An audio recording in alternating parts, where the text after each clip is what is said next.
Olá a todas e a todos. Hoje na nossa videoaula teremos como pergunta orientadora a seguinte questão: democracia industrial ou demagogia?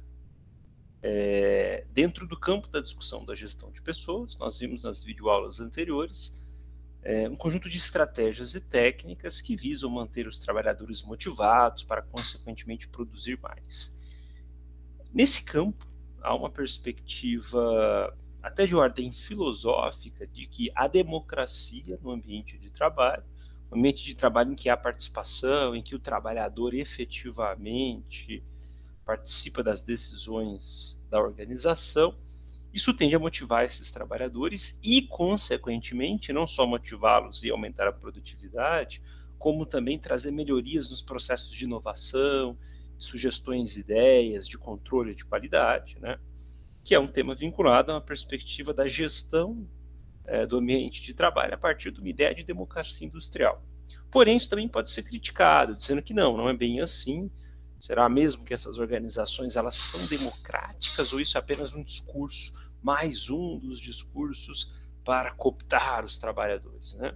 Para responder essa nossa pergunta, então, iremos começar hoje com um guru, só que esse guru, ele é brasileiro, né? Essa figura aqui, dono da empresa Senco, talvez alguns de vocês tenham assistido a algum programa dele, lido algum livro, né? Ele ficou famoso na década de 80, principalmente na década de 90, né? Mas também ele ficou famoso uns anos atrás, quando ele escreveu um artigo no auge da polarização política de 2015 e 2016, dizendo que nunca se roubou tão pouco no Brasil, né? Ele falou, olha, eu que já tive empresas prestadoras de serviços para grandes empresas no mundo, digo que tem se roubado muito menos do que a gente imagina, né? E ele comentou isso exatamente no auge das operações da Lava Jato e tudo mais, né? Mas não é o nosso caso discutir isso. Interessante é que ele ficou conhecido por isso, mas o interessante é compreender as ideias dele, que vocês podem encontrar nesse livro aí, Virando a Própria Mesa, né? História de um Sucesso Empresarial Made in Brasil, né? Do Ricardo Saylor, ou quem quiser pode assistir um TED Talk disponível no próprio YouTube, que ele vai apresentar um modelo de gestão que ele desenvolveu a partir da ideia, né, ou fundamentado numa democracia industrial. Tá? Qual que é a história desse sujeito? Quais foram as contribuições dele para essa ideia da democracia industrial? O que fez com que ele se tornasse um guru? Né? Bem, ele trabalha, né, é o dono da Senco. Senco foi uma empresa criada em 1953 no Brasil. Ela produzia, era um fabricante de centrífugas, né, para a indústria de óleos vegetais, então prestou serviços para a Petrobras, entre grandes da área. Na década de 60, ela passou também a produzir bombas hidráulicas, cargas, eixos e componentes da indústria naval, né? E na década de 80, o que aconteceu? O Ricardo Saylor assumiu a década de 80 num contexto em que a empresa estava para fechar. Ele falou para o pai dele, olha, vou encarar aí, deixa eu assumir a empresa. O pai topou, ele demitiu o pai, primeira coisa que ele fez, né? E ele propôs algo diferente, falou, vamos tentar adotar um modelo de gestão diferente, um modelo de gestão de pessoas e de produção diferente. Ele demitiu o pai, ele demitiu a alta gerência, 60% da alta gerência, né? E ele estabeleceu um acordo com os trabalhadores que ficaram ali naquela empresa. Ele disse para os trabalhadores o seguinte, olha, o que eu proponho para vocês? Que tenhamos uma redução de 40% do salário de vocês, né? Porém, vocês passam a assumir uma posição de chefes também. Vocês vão receber menos agora, que nós estamos num período de crise, né, que a empresa está quase fechando. Vocês vão receber menos, mas vocês vão assumir a posição de chefe. Vocês vão pensar como chefe, vocês vão tomar decisões como chefe, vocês vão participar da estrutura organizacional da empresa, né? E vocês vão agora, a partir desse momento, escolher os próprios chefes e os salários de vocês. Né? Topam? Esses trabalhadores aceitaram o desafio, né, naquela época, e estabeleceu-se um modelo de gestão em que o próprio trabalhador começou a tomar decisões de ordem de contabilidade. Muitas empresas hoje chamam, né, a tentativa de fazer com que um funcionário tenha uma atitude de dono, né, que ele se sinta, que ele pense como um dono, né. Tem até um ex-aluno que dizia que ele trabalhava numa empresa e que o chefe dele que tentou implementar um modelo de gestão de pessoas que chamava o funcionário tem que sentir a dor do dono, né.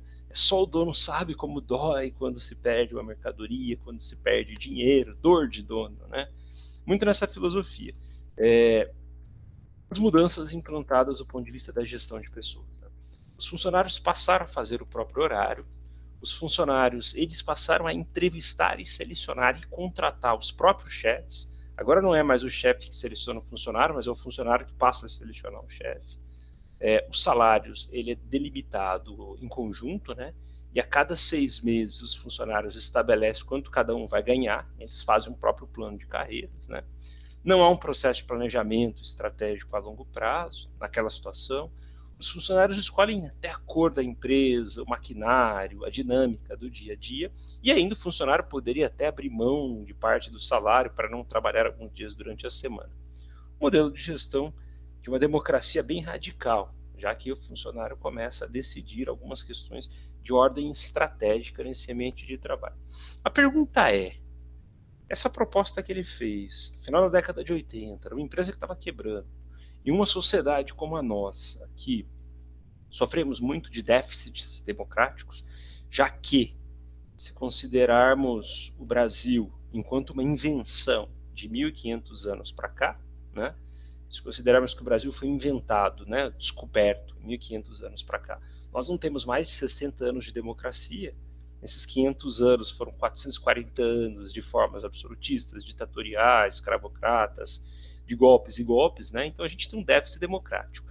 Esse déficit democrático brasileiro, será mesmo que essa organização daria conta de gerir dessa forma?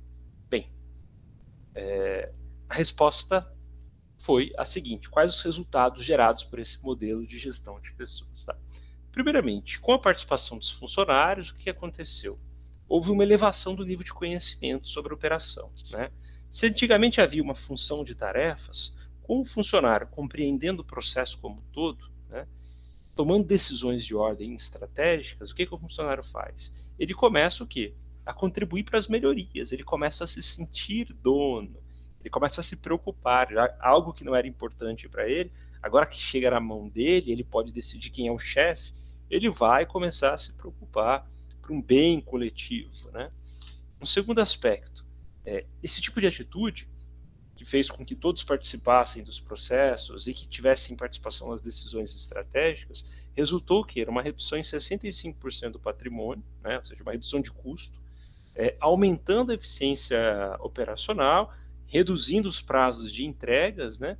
Já que todos os funcionários que toparam, grande parte dos funcionários que toparam, passaram a ter o olho de chefe, né? A cuidar daquilo como se fosse deles, por acreditar que podiam decidir, que deliberavam quem eram os chefes, o próprio salário, né? Isso tem um aspecto simbólico bastante interessante, porque quando o trabalhador começa a entender o procedimento, a questão orçamentária e contábil, muitas vezes ele começa a ver que aqueles custos que ele imagina que muitas vezes a empresa está ganhando, não é real, né? Então ele começa a ter uma noção mais de dono. Isso trouxe resultados, essa inversão no modelo de gestão de pessoas de uma empresa que estava falindo, né, fez com que a empresa saísse de 300 para 3 mil funcionários e saltasse de 4 para 200 milhões de dólares de faturamento anual. Da onde o Ricardo Sender descobriu esse modelo de gestão, né? Se partiu dele ou ele bebeu de algumas outras fontes? Bem, ainda que nós tenhamos que valorizar os nossos produtos made in Brasil, né? Ele, claro, fez um benchmark e copiou e adotou algo que já existia em alguns outros lugares. Essa ideia de democracia industrial, ela estava presente, por exemplo, na empresa Volvo, empresa sueca, principalmente na década de 70. Os experimentos foram 70, 80, até o final de 89. Se vocês quiserem, a gente pode discutir uma videoaula específica sobre o modelo de gestão da Volvo, né? Já que ele dialoga, ou melhor, ele tem elementos para dialogar com o modelo fordista que nós vimos, o modelo japonês que nós veremos nas próximas videoaulas. Então talvez seria interessante discutir esse modelo da Volvo, que é um modelo de democracia industrial.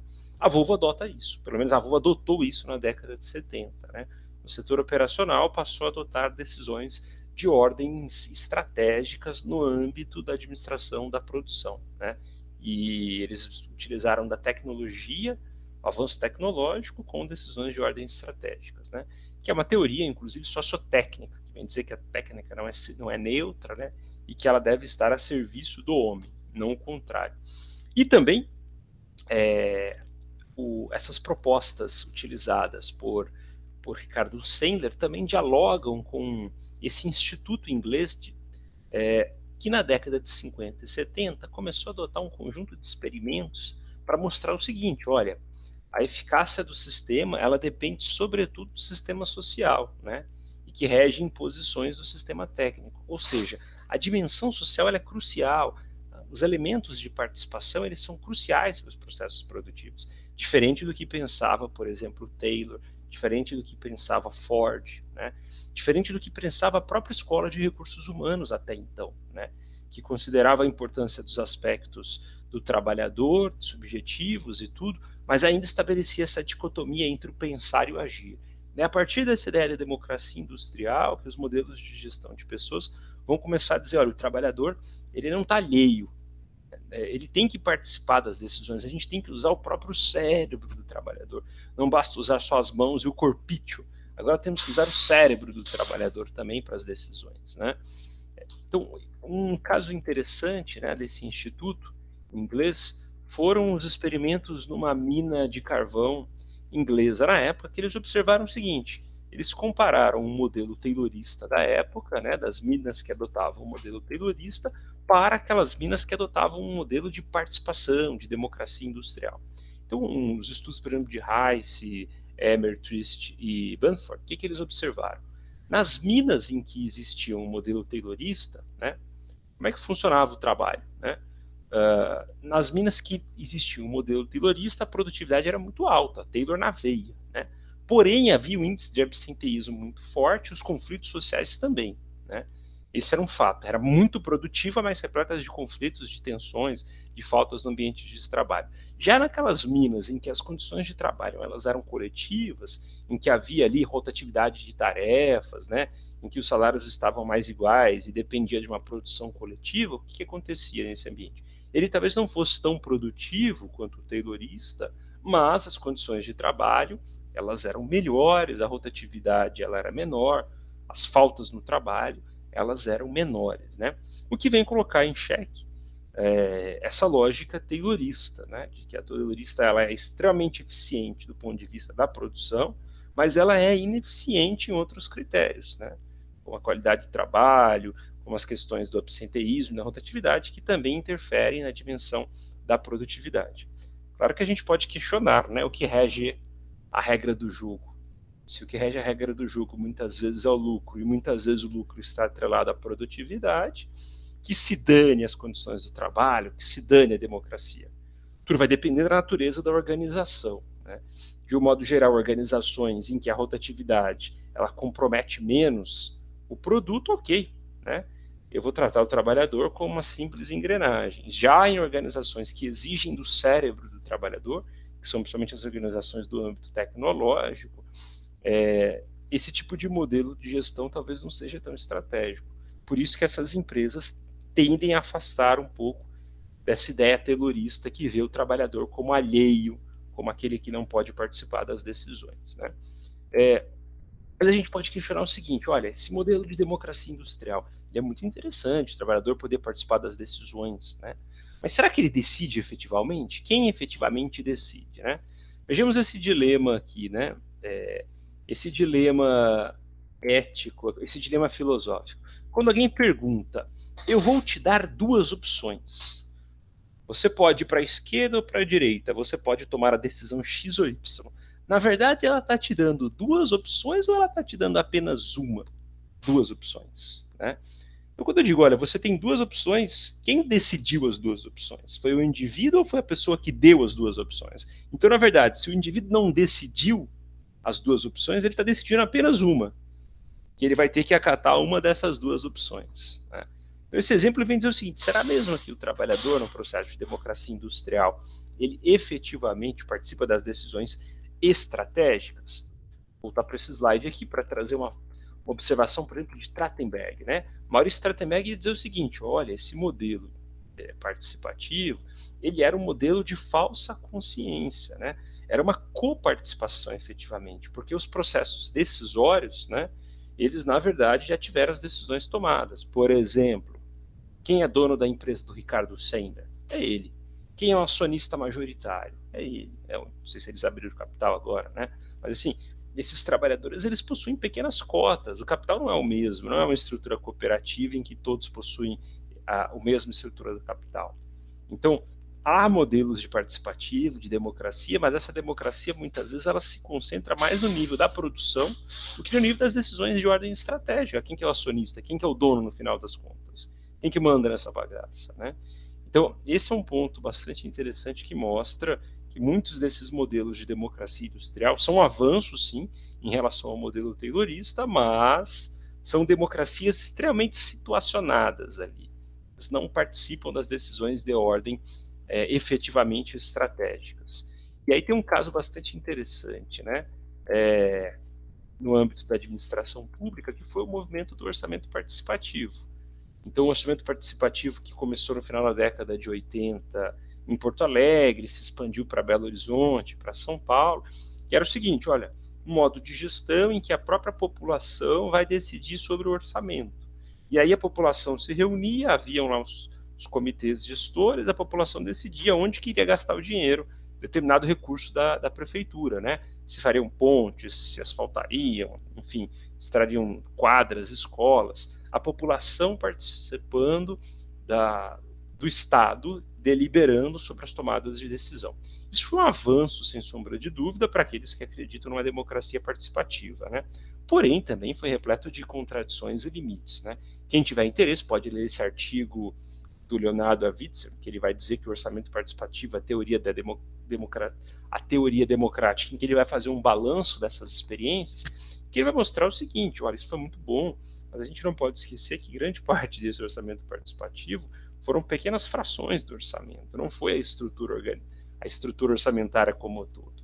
Talvez uma crítica radical, foram mais migalhas do que uma decisão orçamentária bruta e estratégica, né? Não se deliberou como seriam pagas as dívidas do governo, se pagariam-se as dívidas, não se deliberou, por exemplo, no orçamento participativo, a folha salarial do aparato do funcionalismo público, mas algumas das dimensões orçamentárias, né? Enfim, em conclusão, democracia industrial ou demagogia? A gente poderia talvez terminar com essa charge aqui da Mafalda, personagem argentina, que vai dizer o seguinte, ao ler no dicionário, né? Democracia, do grego, demos, povo, kratos, autoridade. Democracia, governo em que o povo exerce a soberania. E aí ela dá uma bela de uma risada, né? Meu, que democracia é essa em que o povo não é o soberano, né? Então é importante a gente pensar do que estamos definindo enquanto democracia. Se a democracia é um processo representativo, em que a gente participa das pequenas frações das tomadas de decisões, sim, podemos dizer que os modelos de gestão democráticos são democracias industriais. Mas se a gente considera a democracia como um processo soberano, como um processo em que a vontade do povo ela é a que sobressai, a gente tem que questionar até onde esses modelos adotados são efetivamente democráticos ou são pseudoformas de democracias, né? Para mais uma vez camuflar os interesses das organizações e cooptar a subjetividade dos trabalhadores. Abro aí para vocês, para as questões, observações e críticas. Obrigado.